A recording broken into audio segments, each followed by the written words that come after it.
हिंदी व्याकरण के टॉपिक वर्ण विचार को आज हम इस वीडियो में कवर करने वाले हैं। जो हिंदी व्याकरण का एक टॉपिक है वर्ण विचार, इससे बहुत सारे जो प्रश्न होते हैं आपके एग्जाम में ये पूछे जाते हैं, जो लगभग 4 से 5 नंबर तो हमेशा इसी बोर्ड में पूछे ही जाते हैं। तो इसलिए ये बहुत ही इंपॉर्टेंट टॉपिक है, इसको हमें देखना बहुत ही ज़रूरी हो जाता है जब हम बिहार बोर्ड इंटर परीक्षा 2025 के लिए हम लोग तैयारी कर रहे हैं।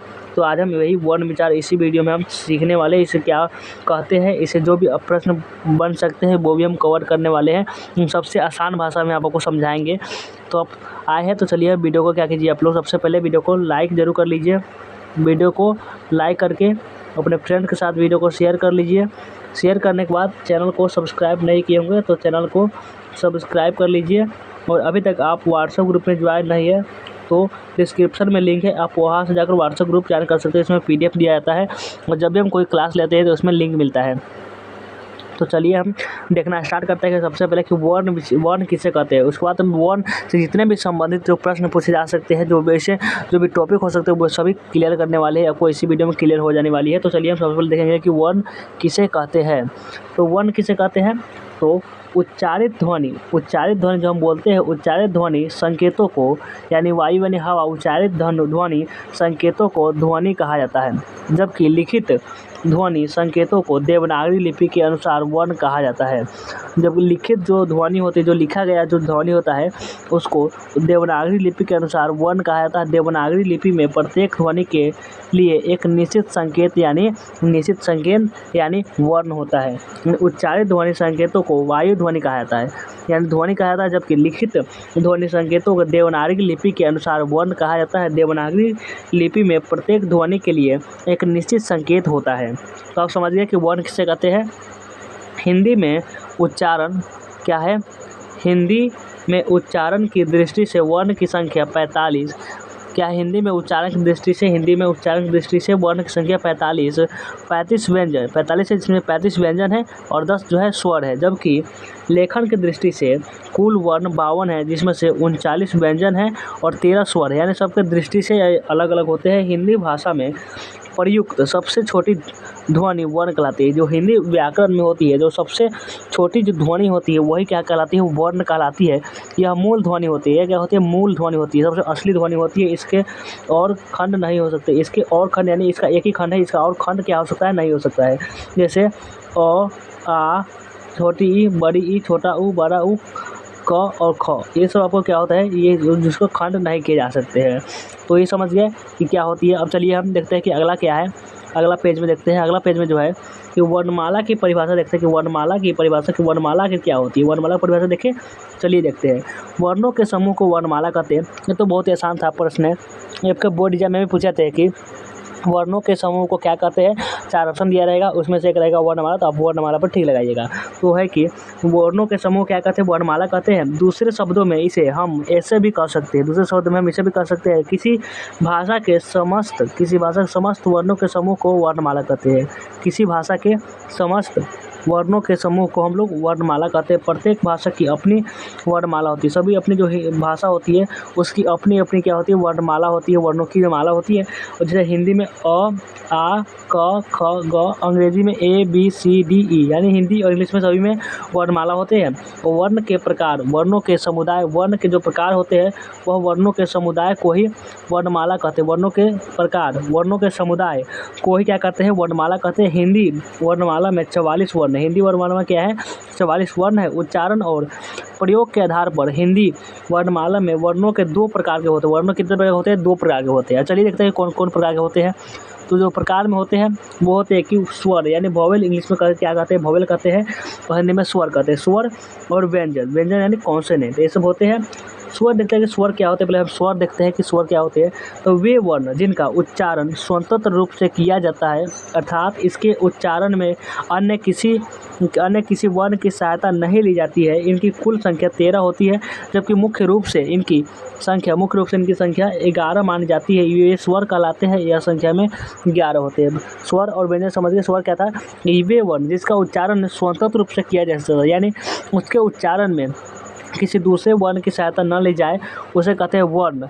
उसे वर्ण कहते हैं। इनकी कुल संख्या 13 होती है, जबकि मुख्य रूप से इनकी संख्या 11 में ही मानी जाती है। वे स्वर कहलाते हैं, इसकी संख्या 11 होती है। तो समझ गए वर्ण किसे कहते हैं। अब चलिए अब कॉन्सोनेंट यानी व्यंजन समझते हैं कि व्यंजन किसे कहती है। तो वे वर्ण जिनका उच्चारण, वे वर्ण यानी जिसका उच्चारण किसी अन्य वर्ण की सहायता की आवश्यकता नहीं होती, यानी वे वर्ण जिनके उच्चारण में किसी भी अन्य वर्ण की सहायता की आवश्यकता नहीं होती, उसे स्वर कहते हैं। समझ गए। इसके उच्चारण में जैसे कंठ तालु का उपयोग होता है, इसके उच्चारण में कंठ और तालु का उपयोग होता है, जीभ होठ का नहीं होता है। क्या होता है, जीभ और होठ का इसका प्रयोग नहीं करता। जब हम स्वर का उच्चारण करेंगे तो सिर्फ कंठ और तालु का ही उसमें काम होगा, जीभ और होठ का कोई काम नहीं होगा। हिंदी वर्णमाला में 16 स्वर है। कितने स्वर है हिंदी जो वर्णमाला में है, उसमें 16 स्वर है। 16 क्या है, स्वर है। अब देखते हैं कि जैसे अ, आ, छोटी ई, बड़ी ई, छोटा ऊ, बड़ा ऊ, ए, ऐ, ओ, औ, अंग, अ, और ये री और ली, ये सब आपका क्या होता है, ये सब जो होता है आपका स्वर है। इसलिए स्वर है जो स्वतंत्र रूप से इसका उच्चारण करने में सिर्फ कंठ और तालु का ही उपयोग होता है, जीभ होठ का नहीं होता है।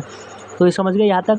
सबसे बड़ा अगला चलते हैं, अगला देखते हैं। अब अगला में क्या है, स्वर के भी 2 भेद होते हैं। क्या होते हैं, स्वर जो होते हैं उनके भी क्या होते हैं, 2 भेद होते हैं। एक मूल स्वर होता है, एक मूल स्वर में देखते हैं। मूल स्वर में क्या होता है, अ, आ, ई, उ, ए, ओ, ये सब क्या होता है आपका स्वर में होते हैं। मूल स्वर ये कहते हैं। मूल स्वर के क्या होते हैं, 3 भेद होते हैं, यानी स्वर के देख लेंगे, स्वर के 2 भेद होते हैं और इसमें से एक है मूल स्वर, और मूल स्वर के भी 3 भेद होते हैं। 3 भेद कौन कौन से होते हैं, एक होते हैं जैसे ह्रस्व स्वर है। ह्रस्व स्वर समझते हैं कि ह्रस्व स्वर क्या होते हैं, तो जिन स्वरों के उच्चारण में कम समय लगता है, जिन स्वरों के उच्चारण करने में यानी उसको बोलने में सबसे कम समय लगता है, उन्हें ही स्वर कहा जाता है।